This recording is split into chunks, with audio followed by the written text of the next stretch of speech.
ada hampir 20.000 spesies lebah yang diketahui, yang terbagi menjadi 7 hingga 9 famili yang berbeda. Mereka dapat ditemukan di setiap benua yang berisi tanaman berbunga yang perlu diserbuki serangga. Meskipun lebah bukanlah serangga pertama yang menyerbuki bunga, mereka berevolusi menjadi yang paling efisien. Dan dalam tugas serbuk menyerbuki ini, mereka jagonya. Metamorfosis lebah termasuk ke dalam metamorfosis sempurna, dengan mengalami 4 fase dan perubahan fisik mencolok pada setiap fasenya.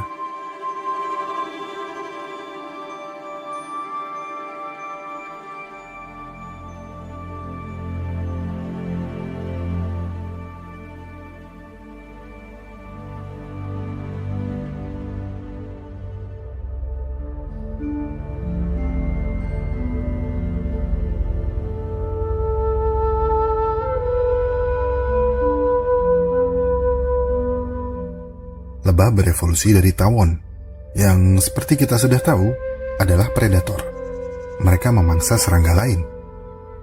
Ilmuwan percaya bahwa peralihan diet dari mangsa hidup ke serbuk sari mungkin terjadi ketika larva nenek moyang purba mereka memakan serangga penghisap bunga yang tubuhnya penuh dengan serbuk sari.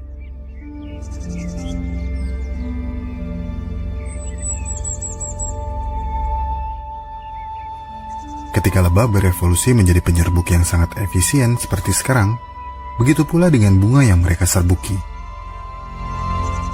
Untuk melindungi serbuk sari, bunga mengembangkan tabung yang lebih panjang. Lebah pun mengimbanginya dengan mengembangkan lidah yang lebih panjang untuk mengekstrak nektar. Sebagai insentif, bunga memberikan nektar yang lezat.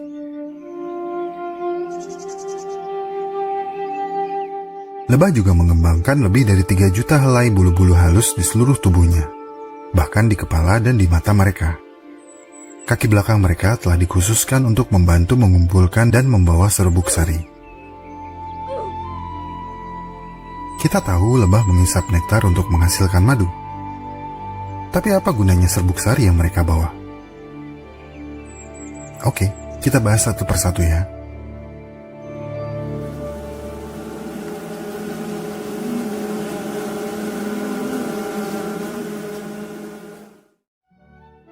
Pertama, madu. Bagaimana lebah bisa menciptakan madu?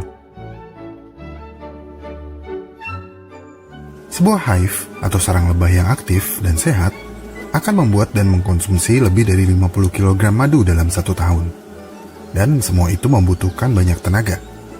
Maka dari itu, ada pembagian tugas antara lebah-lebah. Ada 3 kelas utama dalam koloni lebah, yaitu drone atau penjelajah, worker atau pekerja, dan queen atau ratu. Madu terbuat dari nektar, tapi madu tidak keluar dari bunga dengan bentuk lengket dan berwarna keemasan. Proses perubahan nektar menjadi madu cukup rumit. Lebah pekerja akan menjelajah mencari bunga bernektar. Setelah menemukan sumber nektar yang baik, lebah akan menyelusup ke dalam bunga dengan membenamkan kepala mereka ke tabung bunga menggunakan proboscisnya yang panjang, yang telah disesuaikan secara khusus untuk menyeruput sedikit demi sedikit nektar ke salah satu dari 2 perutnya. Yap, lebah memiliki 2 perut, satu untuk mencerna makanan, satu lagi untuk menyimpan madu.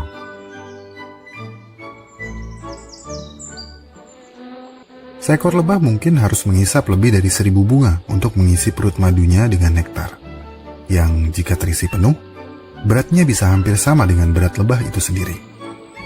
Dalam perjalanan kembali ke sarang, enzim pencernaan di dalam perut mereka sudah bekerja untuk mengubah nektar menjadi cairan manis berwarna emas.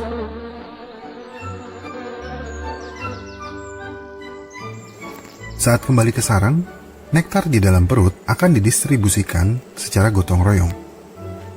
Lebah pekerja akan memuntahkan nektar ke mulut lebah pekerja lain. Lalu lebah pekerja akan memuntahkannya ke mulut lebah lain. Dan seterusnya, sampai akhirnya ditempatkan di sel di dalam sarang.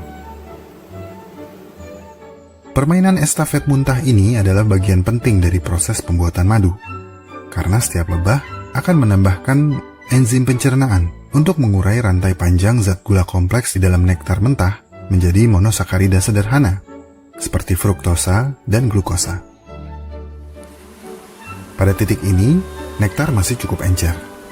Lalu lebah mengepakkan sayapnya dan menciptakan aliran udara di dalam sarang untuk menguapkan dan mengentalkan nektar.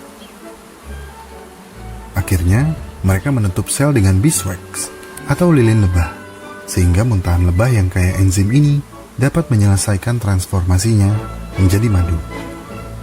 Ya, secara teknis, madu adalah muntahan lebah. Karena kandungan air yang rendah dan pH asamnya, madu tidak mengundang bakteri atau jamur untuk berkembang biak, sehingga madu tidak mudah membusuk dan memiliki masa simpan yang sangat lama di dalam sarang atau di dapur kamu. Bahkan, ada madu yang ditemukan di kuburan Mesir yang berusia ribuan tahun. Masih sangat murni. Meskipun tidak ada yang berani memakannya, ini membuktikan kualitas madu tidak berkurang meski disimpan dalam waktu yang sangat lama. Untuk satu pon madu, puluhan ribu lebah akan terbang bersama-sama lebih dari 3 kali ke seluruh dunia dan mengunjungi hingga 8 juta bunga. Ini membutuhkan kerja tim dan strategi. Dan meskipun mereka tidak dapat berbicara, mereka berkomunikasi dengan bahasa tubuh. Lebah yang baru pulang mencari nektar akan menari untuk memberitahu lebah lain di mana mereka menemukannya.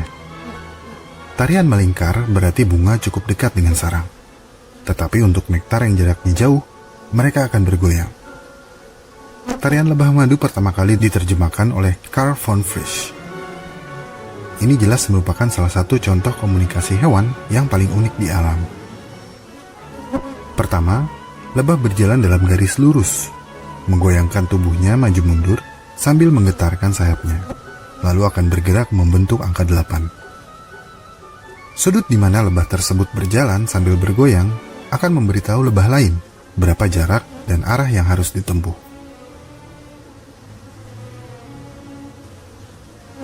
Semakin lama goyangannya, semakin jauh jarak yang harus ditempuh. Dan jika semakin baik kualitas nektarnya, maka semakin bersemangat pula lebah menggoyangkan tubuhnya. Jika itu belum cukup mengagumkan, mereka dapat menyimpulkan arah tujuan dan waktu tempuh dengan membaca polarisasi cahaya matahari di langit. Itu tentang proses pembuatan madu. Sekarang, apa manfaat serbuk sari bagi lebah?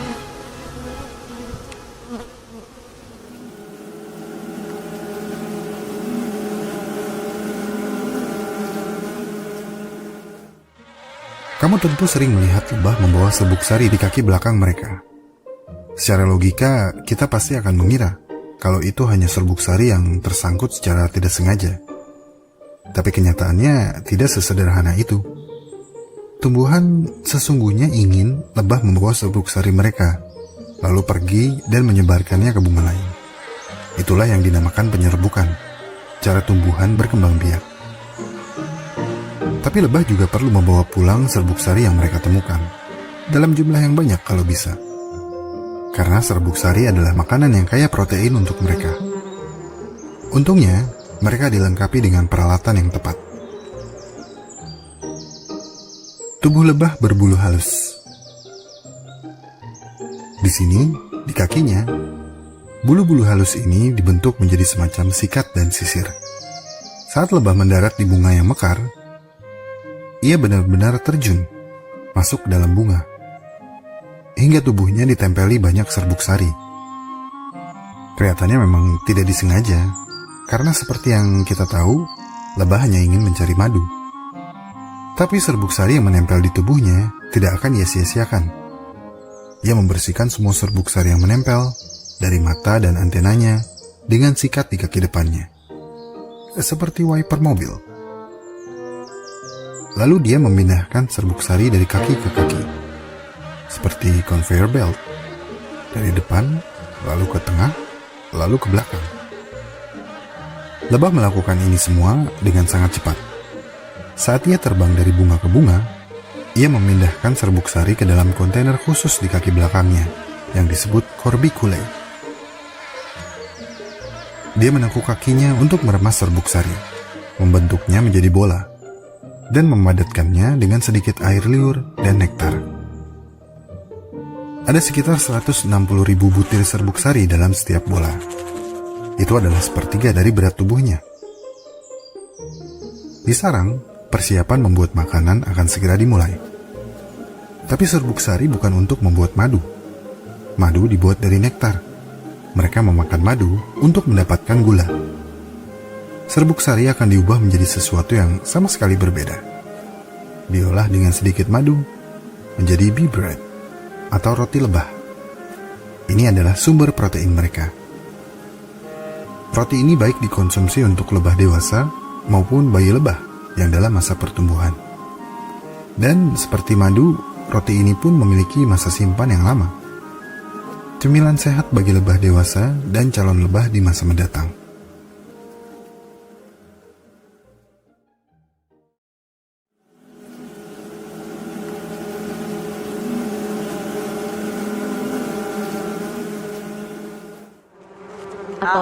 Tolong saya, banyak lebah nih. Sebagian dari kita, termasuk saya, takut sama lebah karena mereka bisa menyengat. Sengatannya meskipun tidak begitu menyakitkan, namun bisa mematikan bagi seseorang yang memiliki alergi. Dan meskipun secara luas diyakini bahwa lebah madu akan mati setelah menyengat, ini tidak sepenuhnya benar. Sengat lebah madu hanya akan terlepas dari perutnya jika kulit korban cukup tebal, sehingga duri menempel terlalu dalam. Ini terjadi pada kulit dari sebagian besar mamalia. Namun pada serangga lain, mereka dapat menyengat tanpa membahayakan dirinya sendiri. Sebenarnya jawabannya cukup simpel. Penyebab lebah mati setelah menyengat manusia adalah karena mereka kehilangan bagian perut dan saluran pencernaannya, ditambah otot dan jaringan sarafnya yang ikut tertarik bersama dengan sengatnya.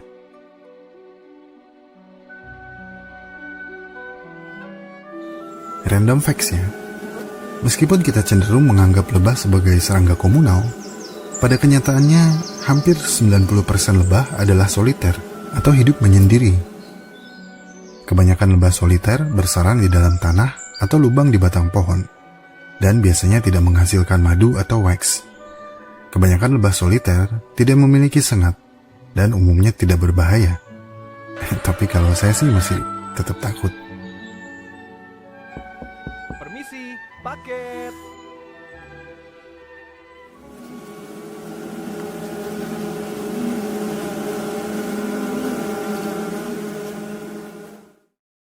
Sebelumnya saya menyebutkan kalau ada 3 kelas utama dalam koloni lebah: pekerja, drone, dan ratu. Dan masing-masing kelas memiliki peran yang spesifik.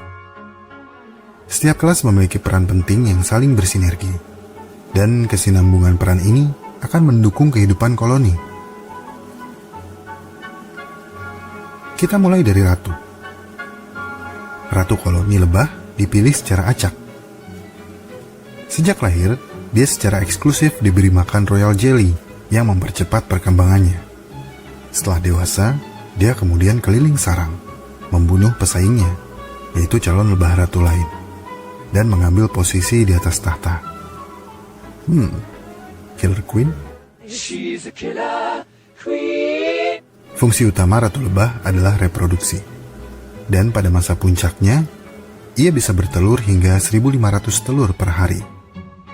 Secara umum, seekor ratu lebah dapat bertelur hingga 250 telur per tahun, dan hingga 1 juta telur sepanjang masa hidupnya. Selama musim kawin, dia akan terbang ke sarang yang jauh untuk kawin dengan beberapa pejantan, dan menyimpan semua sperma yang ia dapatkan, yang nantinya akan ia gunakan di sarangnya untuk bertelur. Setiap telur yang tidak dibuahi, yang tidak tersentuh sperma secara langsung, akan menjadi drone atau lebah jantan, yang berarti mereka hanya memiliki 1 set kromosom. Sementara telur yang terbuahi adalah lebah betina, yang ditakdirkan akan menjadi ratu atau pekerja.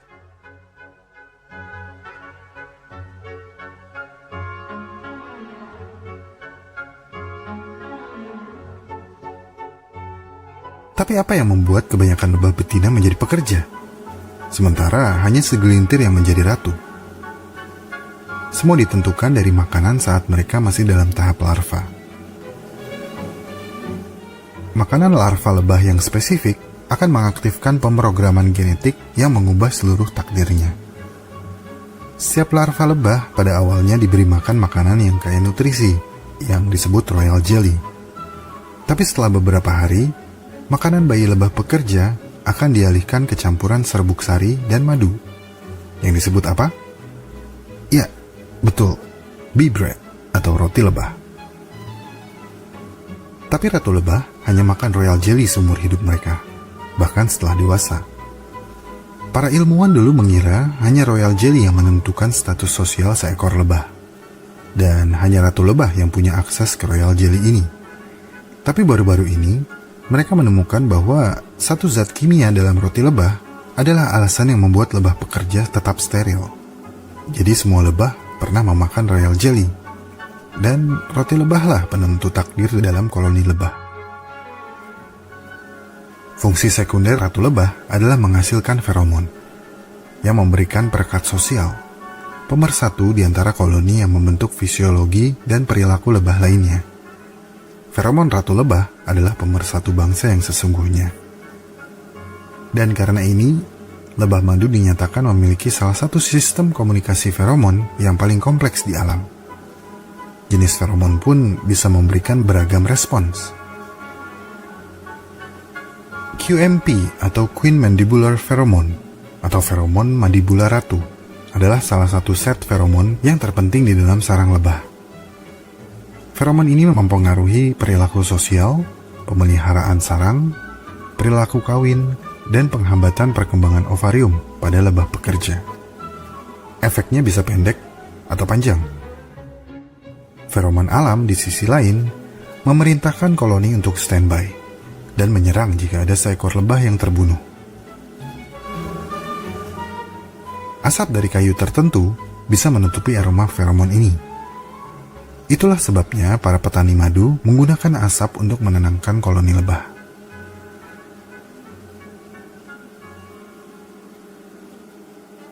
Mayoritas lebah yang menempati koloni adalah lebah pekerja.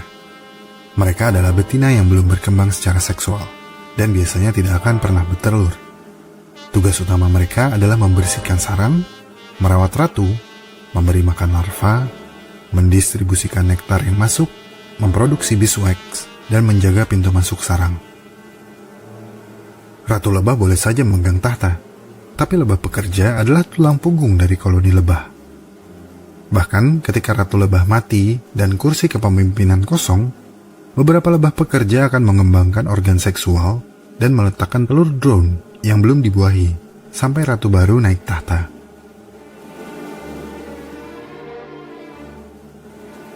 Akhirnya kita sampai ke lebah drone.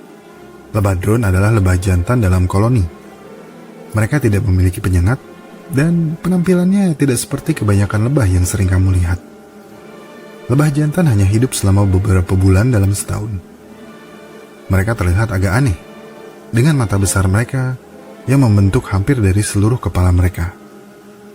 Mereka memiliki mata besar untuk melihat ratu saat terbang. Satu-satunya tugas lebah drone adalah reproduksi. Mereka menyebarkan gen di dalam dan di luar koloni mereka. Mereka meninggalkan koloni setiap hari untuk mencari calon ratu baru yang ingin kawin. Enak ya? Mau kondo? Modal konsisten doang. Meskipun kelihatannya lebah drone paling ringan kerjanya, tapi nggak ada perasaan iri atau dengki, karena semua sudah digariskan sebelum mereka dilahirkan. Dan ini semua menghidupi koloni. Nggak disangka ya, kumpulan lebah di dalam sarang bisa serumit itu. Bicara tentang sarang lebah, pernahkah kamu penasaran kenapa sel-sel di dalam sarang lebah berbentuk heksagonal atau segi 6? Saya juga penasaran, dan setelah mencari tahu, saya terkagum karena fakta bahwa lebah madu sebenarnya adalah ahli matematika yang hebat. Bahkan, ilmuwan mengklaim serangga kecil ini dapat menghitung sudut dan bahkan dapat memahami kebulatan bumi melalui polarisasi matahari. Sekarang mari kita bahas mengapa lebah memiliki bentuk heksagonal sebagai struktur utama sel-sel mereka.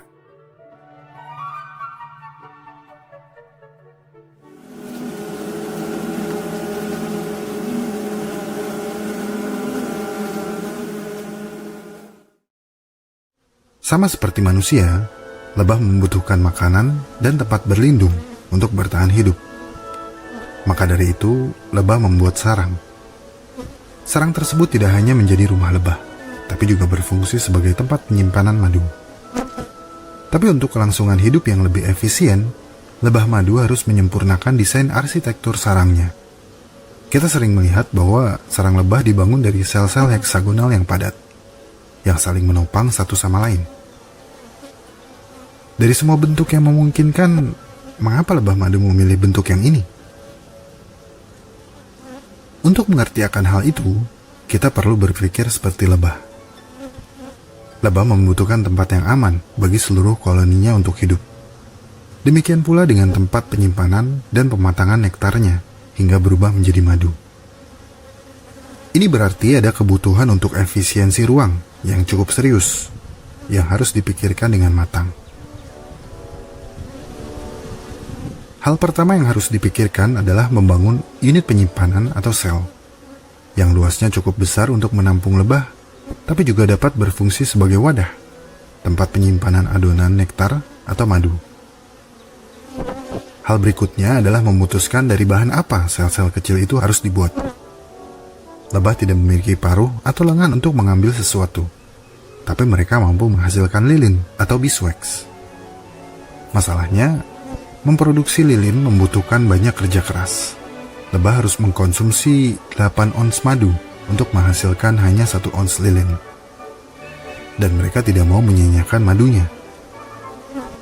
Jadi, mereka membutuhkan desain yang memungkinkan mereka menyimpan madu sebanyak mungkin, tapi dengan menggunakan lilin sedikit mungkin. Bentuk apakah itu?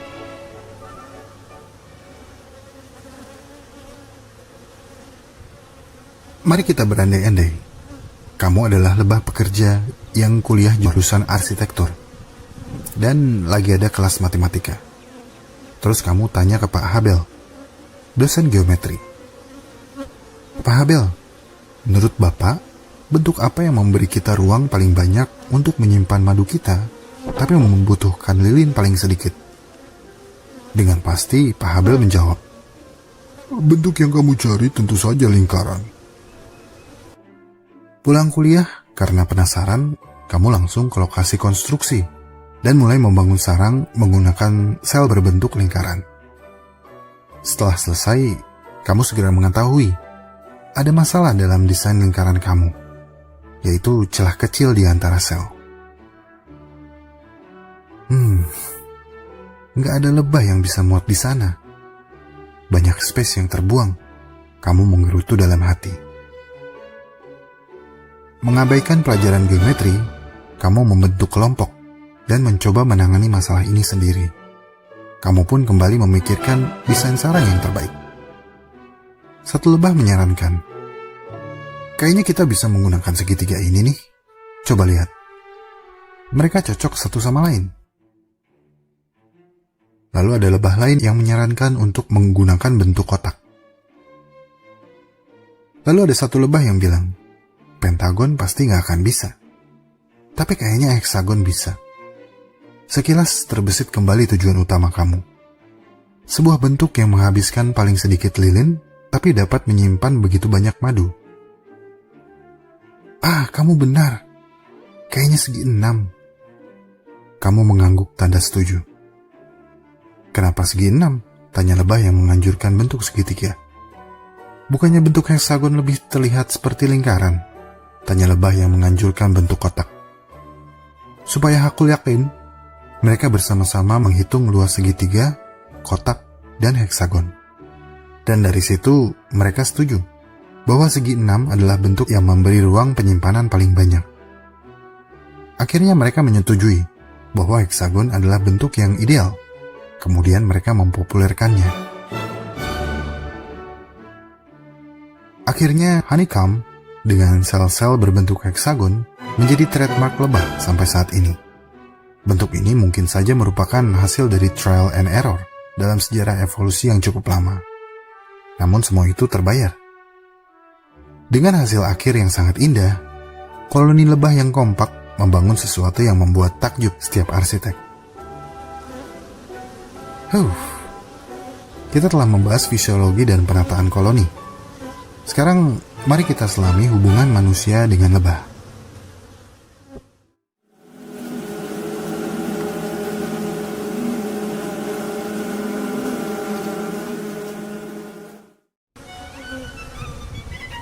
Tanpa lebah, kita tidak akan memiliki kopi, apel, persik, semangka, jeruk, stroberi, blueberry, manggis, aprikot, kenari, terong, anggur, almond, kiwi, pepaya, mangga, pisang, jambu, pir, duren, cabe, paprika, melon, alpukat, atau mentimun.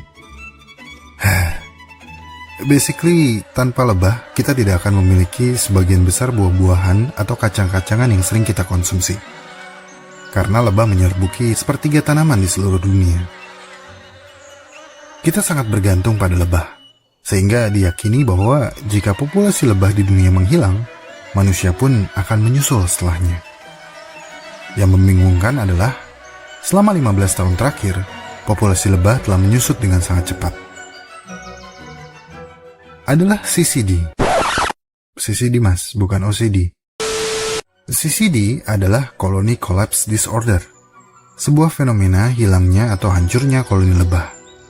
Penyebabnya bukan cuma satu, tapi ada banyak faktor yang mengakibatkan kematian massal dari lebah madu.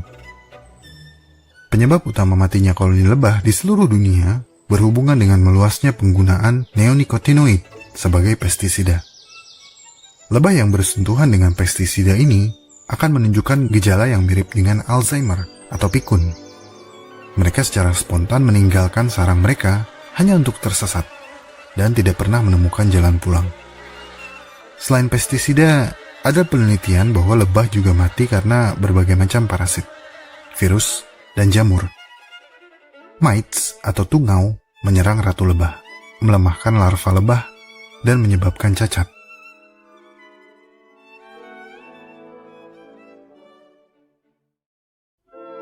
Last but not least, pemanasan global dan perubahan iklim yang secara langsung mempengaruhi proses penyerbukan dengan mengganggu waktu mekarnya bunga.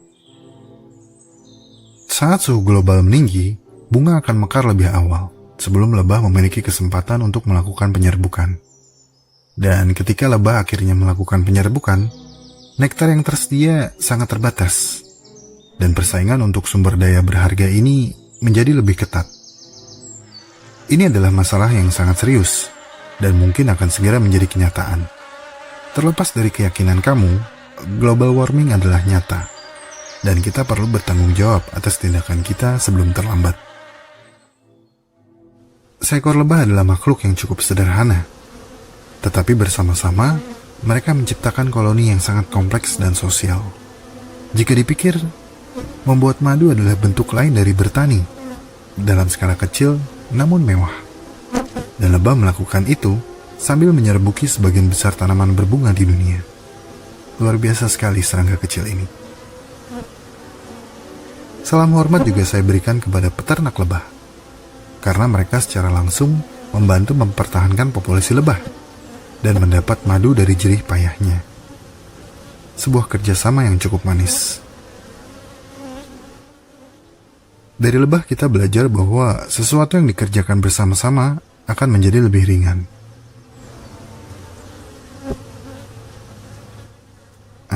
Udah, gitu doang.